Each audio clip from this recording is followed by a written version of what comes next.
Hi guys! Gawa tayo ngayon ng garlic with honey. So, ito yung mga garlic guys. Ayan. Binalitan ko na to ha.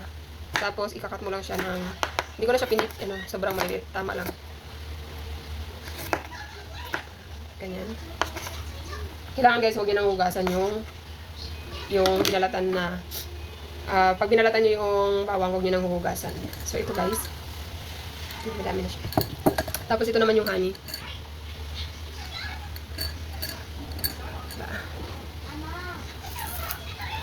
Ito yung ating ilalagay dito.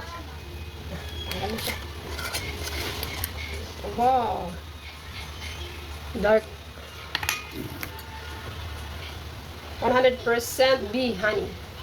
So ito yung ating ilalagay dito guys.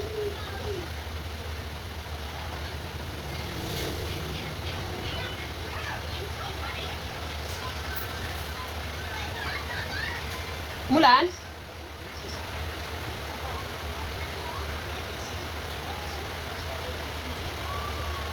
No, we're studying.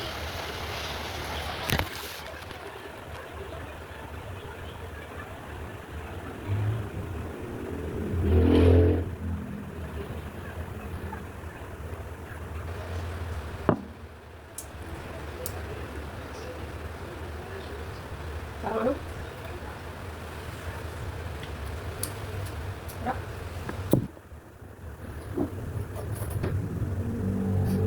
Wow, you're so beautiful.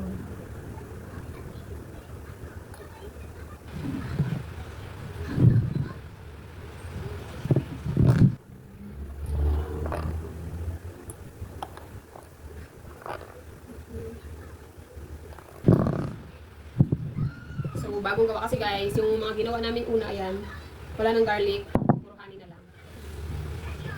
Kaya gumawa ulit ako. Pinapatay ko na yung mga anak nito guys, once a day. Lalo pag may mga ubo. Mga malat. Pag masakit yung lalamunan mo, tapos kainin mo ito isang kutsara. Maganda siya.